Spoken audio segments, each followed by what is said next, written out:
Hello and welcome to this week's Generation I podcast. Your host, me, Victor Martinez, along with Edwin Mejia and Vlad Yudin. We are missing Esan, but we'll get back to him. He's busy. We are back in Manhattan. Yeah, back in Manhattan at the office, home base. Back at HQ, and another episode. Obviously, big Arnold weekend just passed by. What was your thoughts, Vic? I mean, obviously you were present. It was a great show. I mean, I liked the way they kind of, just because you missed the Olympia doesn't guarantee you your placing. I like that. I think the Olympia, the Arnold should have always been like this, but it was one of these things where if you won the Olympia, there's no way you're going to lose any shows. Of course, that's always been the case. Following, yeah. So I think they made bodybuilding more interesting. It kind of opens up the doors, and it's going to make the Olympia even more interesting this year. Because well, did you see that? You know, obviously you have these men's open guys like Samson now competing at the Arnold. You didn't see that. You didn't see that. Since Ronnie Coleman back in the day where he would compete at the Arnold. So the Arnold did a good job recruiting these guys and having them come to compete. Obviously, the prize money was a big factor, right?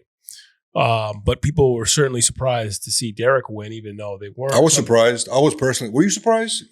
I mean, when he said he's going to make the switch to Chris, Chris Aceto. Chris Aceto. Brain fart, man. But when he says he's going to make the switch, and I saw him at the Steve Weinberger, seminar back in.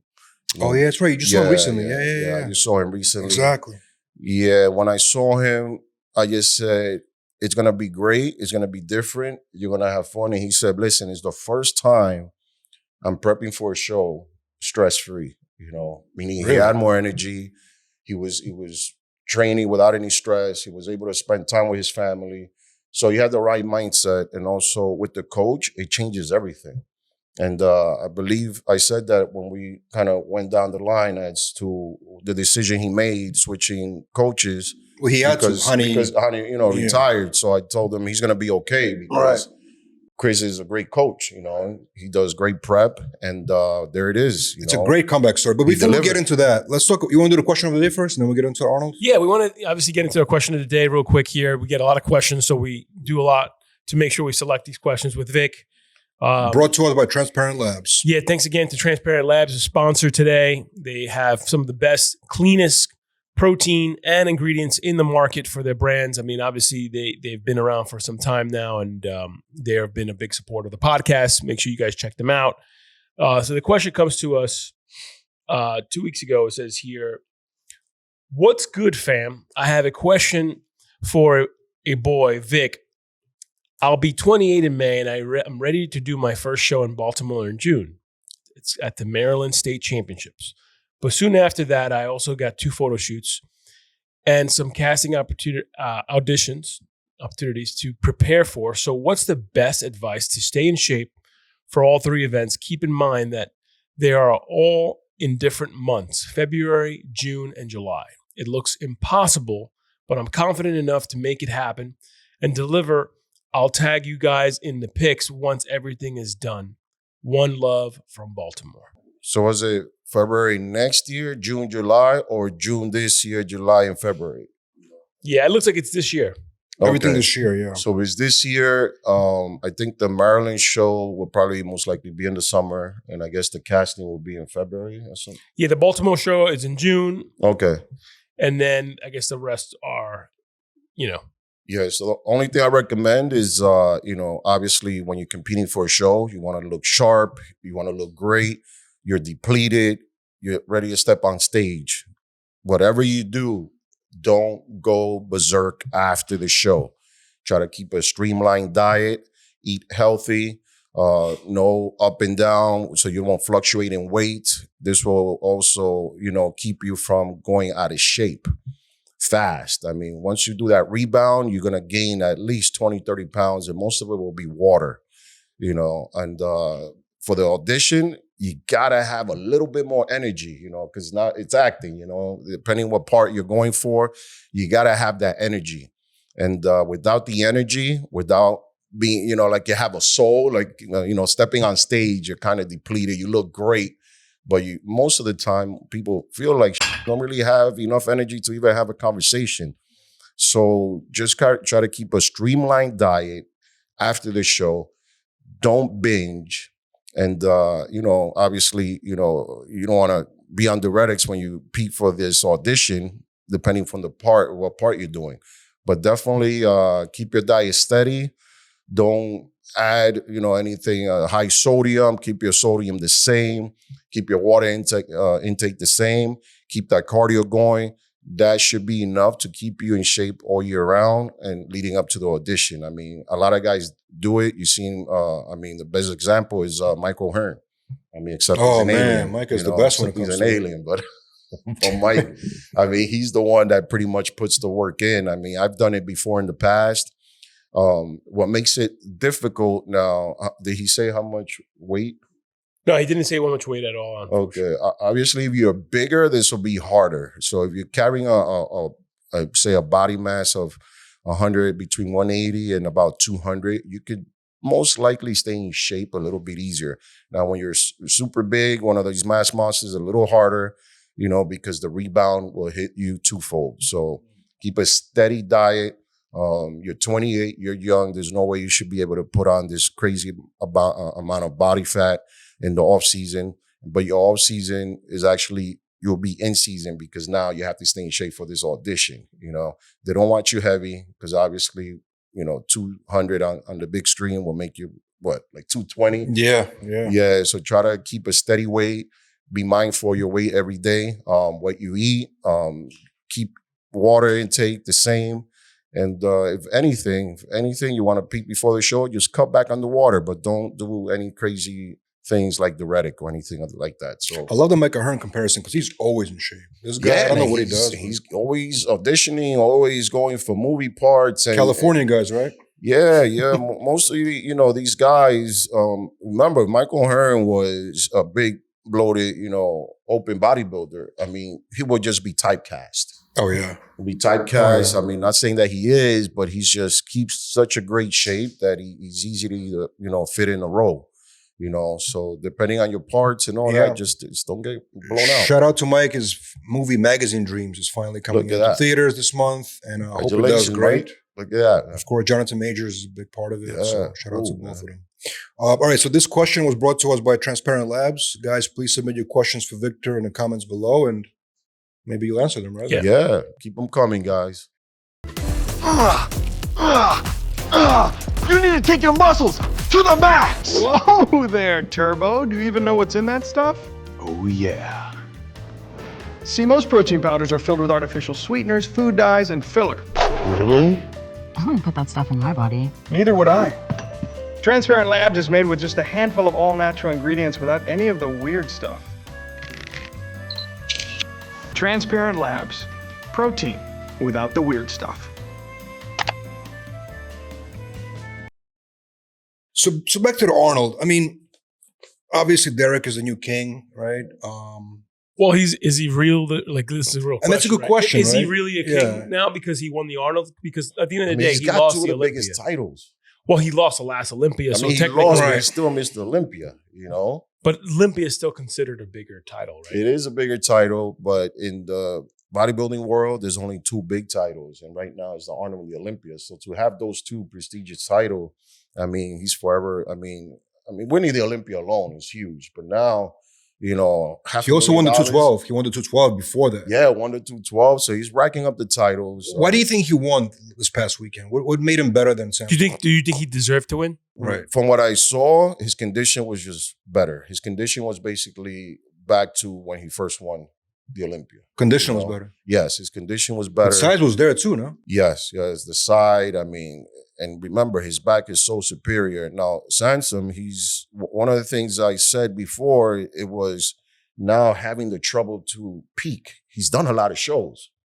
But Derek peaked too. They both peaked for the Olympia. Yeah, they both peaked, but Derek didn't do any other shows last year. I see. And usually when you come slightly off in the Olympia, you have a higher chance of coming in sharper the next show, vice versa. Peaking twice for these two big shows is extremely difficult. Not saying Samson is getting any worse. He will come in better.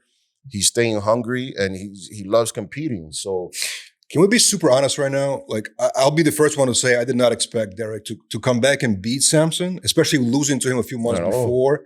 And I'll be first one to admit I did not think he was going to win at all. most people didn't. Be honest, Victor. Did you expect him? I mean, again, just by him switching for Chris, I mean, I just thought he will come in a little bit sharper than what he brought in for the Olympia. Are you saying that Chris is a better coach? I'm not saying better. He just probably saw it from a different perspective, saw what Derek was capable of doing. Right. He kind of made the changes. I mean, Chris has been to every Olympia, so he's been watching Derek. Right. So he's going to bring in what does he need? What can I do to make him a little bit sharper? Hani probably in the end was just overworked, That's a good point. So it varies, switching coaches. I mean, also the formula Chris gave him, it worked, Again, I wasn't there. I'm looking at the pictures, I'm looking at, videos. It's way different perspective.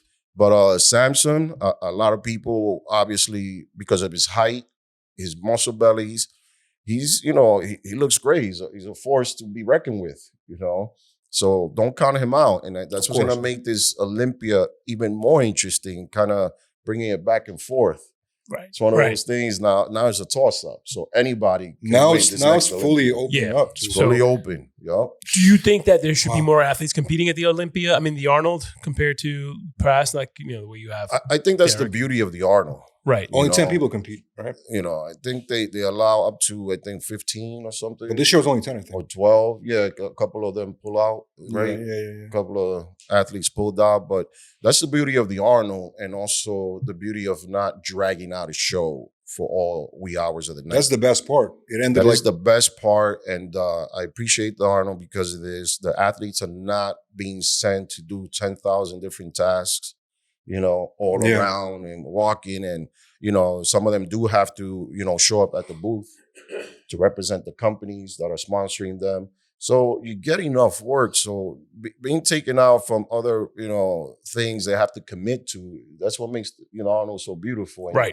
gets you. Do you think Samson instantly regretted doing the Arnold Classic? No, that's a great question. Like instantly. I mean, I would if it was, he's going to say no, but I'm going to say yes. I mean, let's be honest. He probably regretted it. No, I mean, I know holding on to the title creates doubts in other people, but Samson is a competitor. He's one of these competitors that you see very few and far in between. The only other person I knew that did so many other shows was probably Dexter Jackson, and Darren Charles.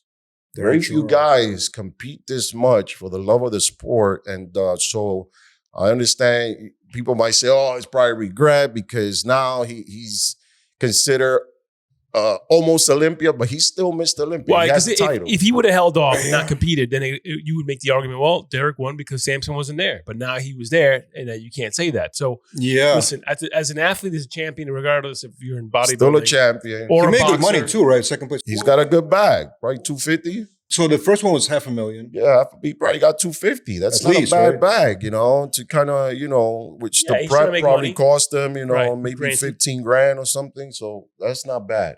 After taxes, he's in the middle of opening up a gym, I mean. Oh, really? And why not? The money's there. You're already in shape. The Olympia was just the other day. And now, moving forward, why not compete? I mean, he's getting ready for a show within, 3 months later? Right. He's getting this bag. Well, most people have 2 jobs to make this, or even not even make this kind of money in 2, 3 jobs. So he's a competitor. He says it. He loves it. He's gonna do it. He's putting in the work, and he's just getting paid, man. And another athlete that obviously everybody expected to come see is and pretty much dominate Mike Summerfield, right? He came in. Man. He won. He was the runner-up, obviously the last at the Olympia against Seabum. He's essentially now in many ways taking over the reins as this German bodybuilder who's come up pretty fast in the classic physique world. He's actually beaten a lot of well-known classic physique guys. It's great. He's legendary guys. So German bodybuilders back on the map. So he's on the map. I mean, do you see him winning for the next several years? I think he's definitely going to win the Olympia. Yeah, you can see. I mean, he peaked for 2 shows. Right. I mean, I really don't remember him before he got to that second Olympia. I mean, he was just right. He rose up like, boom, bat out of hell. You seen that video of Goob saying he photoshopped his images online? Have you seen that? Oh, I mean, probably a little, guys like to, maybe he didn't do it. Maybe one of his photographers. They tend to kind of. Goob went after him.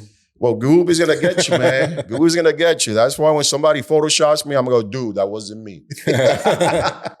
Don't even try it, man. I mean, honesty is not the best policy for most people, but when it comes to pictures, you know, I mean, it's just one image. You know, you might catch a few. Again, people that don't know any better, you know, it's going to circulate. By the time it gets to the 50th or 100th person, they're going to believe it.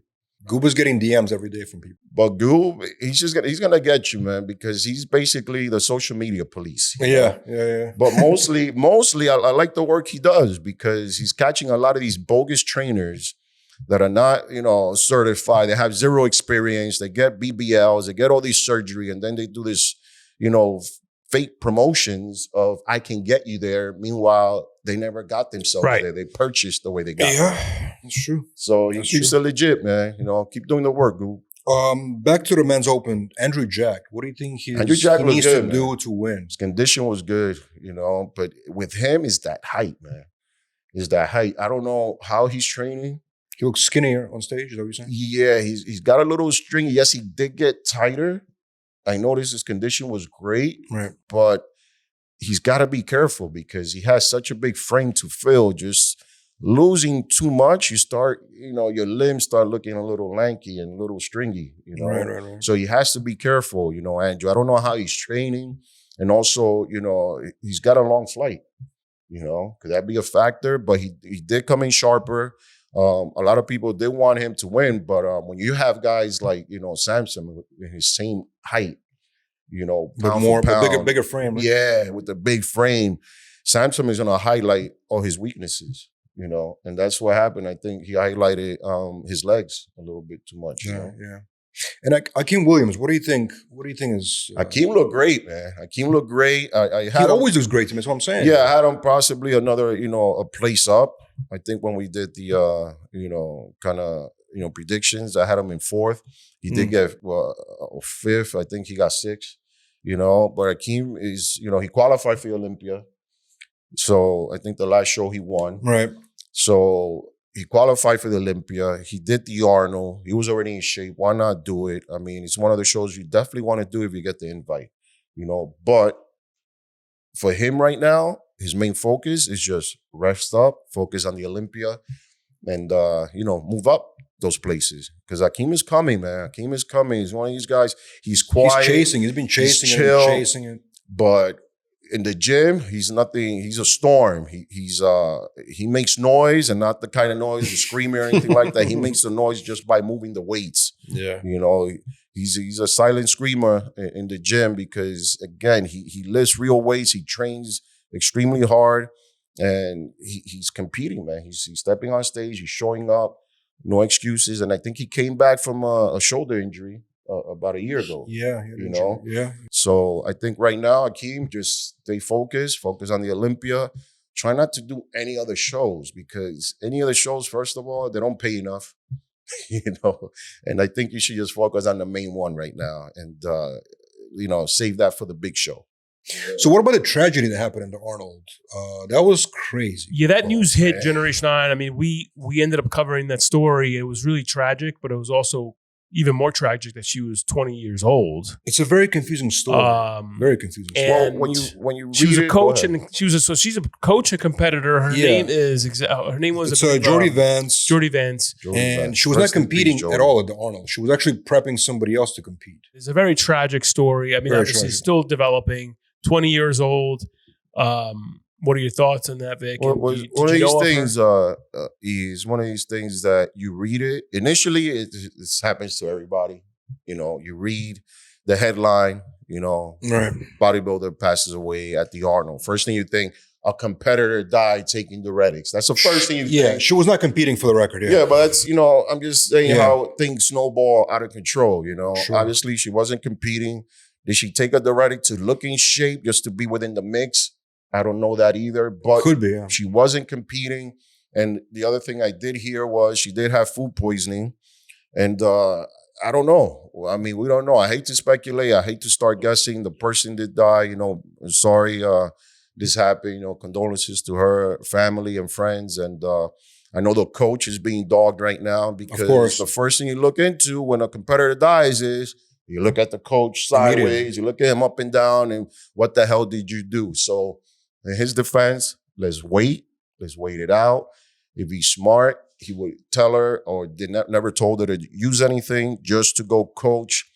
A lot of people tend to do certain things just to be around the industry. They want to kind of almost, guys disappear because they lost 30 pounds. They have no muscle. They like to disappear just because of that, thinking, oh my God, people are going to see me small. Listen, man, nobody cares. If you did the work before, just remember that look. And that's how you're always going to be remembered, Right. So her trainer's name is Miladi. I forgot the name, but basically the coach came out recently. Excuse me if I butchered that name, but the coach came out recently that she was confirmed using 2 harmful substances. Do you know what they were? They don't say what they were. But the coach did stay and make a statement that she was confirmed using 2 harmful substances, and that she passed away due to dehydration and her heart stopped. So that could be a situation where it was a heart attack. Yeah, one of those things are usually, what are the bad things anybody can use? Again, just kind of throwing it off my head is basically either diuretic, a pre-workout from hell, or DMP, one of these things. DMP. It's like, I hope, the person's passed away. There's nothing we can do now in hindsight, but hopefully the information can come out and future athletes can read it and learn from this, I have a question, Vic. Let's say you're a coach, right? And you telling your athlete, take this diuretic, take this substance, and there's always a paper trail on text messages or emails. Isn't the coach always criminally exposed if an athlete dies? Or is it like the cops wouldn't care because he or she's given that person, an advice or instructions to take these substances? Yeah, that's a little gray area. We're gonna have to contact Rick Collins for this one. That's a good point. Actually, very good idea. Yeah, that's because you are telling them to take something. It's not a particular controlled substance.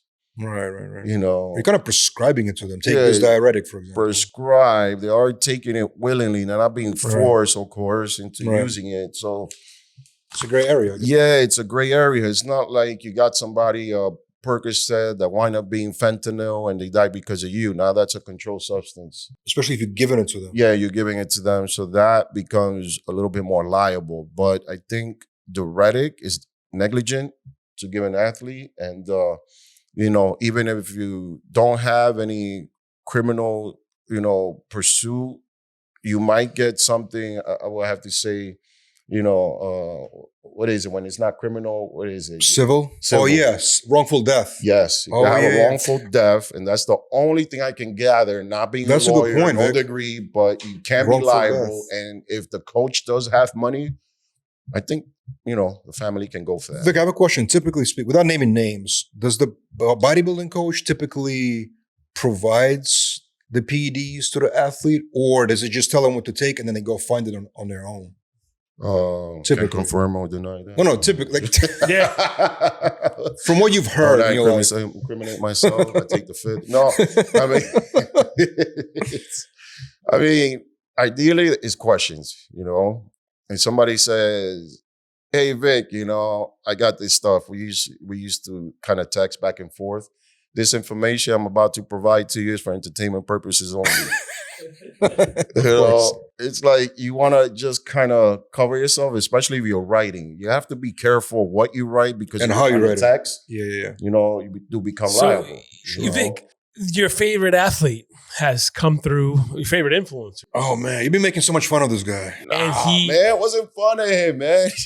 He became not only did he become a pro. I think it's great. You've been calling him out all year, bro. He won his division and then became a pro. Great. You called him out to compete. It's fine. All of it he was Sam just doing. Sam Sulek. Sam Sulek came out and proved Vic wrong. No. He competed twice and got a pro card. He never proved me wrong. I just said I like him to put the work to the test. And he did. That's all I asked. And I thought it was great. Did. I guess, yeah. I thought it was great. I was never against him. I was never, Vic, are you impressed with his performance? Again, I saw only pictures. Were you impressed by the picture? But I did see on the posing, he could definitely polish up, especially now he's a pro. Right. How about the physique-wise? Were you impressed? I think he looked great. When he was younger, he looked fantastic, man. You can notice. No. I mean, it's just I only saw him standing alone. I didn't see no comparison. That's true. There was not a lot of pictures. No, I saw him standing alone. So watching him standing alone, I thought he was conditioned. He looked good. He looked like a different person. I think the haircut suits you. You know? No, it Oh does, my God. man. He looked different. He cut his hair. No, he does. Because when I saw a picture, I was like, all right. And obviously, when they just take a picture, it washes you out a little bit. So I said, you know what? I'm not going to go by this one. I saw an actual video. The routine, right? The routine. Yeah, the routine. And I said, all right. You know, he came in. He was sharp. And the best thing about it, I think, it was, I know he got advice from certain people, but he didn't have a coach to kind of say this person. Do you know who was coaching him? No. I have no idea who was coaching. No, that's what I'm saying. I think he did it on his own. Self-coach? I don't think he has a coach right now. Oh, He's wow. doing it on his own. That's the beauty of it. He's starting to get some stuff done with like Jay and stuff like that, but he's doing his stuff on his Wow. own. He's from Columbus, Ohio. He's a Columbus, Ohio native. Really? Oh, yeah. Yeah. So we met him at the Olympia, he's from obviously. Canada. Yeah, I remember meeting him. No, he's from Columbus, Ohio. All right. All He's this 20 time I was making Listen. fun of you because I thought you were Canadian, bro. Listen, I think he has a very bright. I think he has a very bright future. He's 23 years He was old. always in Canada filming with Fuad. Oh, right. Maybe he was living there. For a Yeah, while. I mean, he was Well, always But Fu- Vic, Ford is in Canada? Yes. Victor, are you impressed that he did one show, qualified for the Arnold, and got a pro card immediately? Is that impressive? Yeah, I mean, that's impressive. I think it's beautiful, and it shows how many people are out of shape and not putting in the work. You know? You put in the work. You saying the competition was weak? I don't know that. I'm just saying that he basically crushed everybody he competed against. I don't know how many, because again, I only seen him standing alone in most of the pictures and in the pose down. I just he proved his haters wrong. Let's just say that. Yes. And look, he came out and he represented. He proved the haters wrong. Like I said, he really did what he had to do to win. He said haters were all pointing at Victor. Like, damn, I'm gonna let you write it out, man. But at the end of the day, we can go back to anything. And do you think? Here's a question: Is he qualified for Olympia now? No, he needs to do a qualifier. card. That's my next question for Victor. Card, I mean, yeah. will Vic? Do you think he'll compete for a qualifier to head to the Olympia before this year, before October? I mean, you want to push it to the limit? Why not? You're hot right now. I mean, his YouTube is probably going crazy right now. And what better way to do it and just continue on that, riding that wave, that 100-foot wave, to enter a freaking Olympia qualifier. Yeah, that's a big look. I think he's might be. I mean, win or lose, he's still going to win. Do you think he could be the next potential Chris Bumstead? Can't say no, man. Can't say no, because Chris Bumstead was huge in social media, just like he is. And I think it's kind of lining up. So the only thing is, I just want him to steer away from all the, steroid talk a little bit, like he did before. Steer away from that. Walk a straighter line. If you're going to do a Chris Bumstead, you want to definitely deter yourself from that aspect. I can tell you this. I mean, I can tell you directly, I'll be honest with everybody who's watching. I mean, he's a lot more popular than Chris Bumstead was when he was coming out in the influencer. Same. Yeah. So Chris Bumstead wasn't even close to the numbers that he had. Ride the wave. Ride the wave. So, you know what? I think you should do the New York Pro. But he does get an invite for the Arnold automatically almost. I think the past Arnold winners on the amateurs do get an invite for the pros. So I wish him, bless you, I wish him a lot of luck, man. But it's great to see, man. At the end of the day, he put in the work. I know he just, did 2 shows. A lot of people are going to downplay how he got there. First thing they're going to say is, favoritism. I mean, social media famous, they need him. Right. You can say all that, but at the end of the day, you cannot take away what he has achieved in such a short time. And good luck, man. Good luck. This is great. Great episode, guys. Transparent Labs, great sponsor of ours. And guys, please go to shop.generation.com for the Generation Now merch at a big discount rate. Yeah, guys, check out the new merch. And again, for you guys, your avid listeners, the loyalists, The new ones that started listening to us, appreciate you guys. Be sure to follow us, like, and definitely comment. Comment Send whether the you questions. like us or not. Either way, I think I can flip you. All right. We haven't had a hater in a while, actually. Guys, please throw some hate so we can respond to it. We want some content here. Yes. So remember, if you want to see our prior podcast episodes, tune into iHeartRadio, Apple Podcasts, or wherever you stream your podcast. Until next time.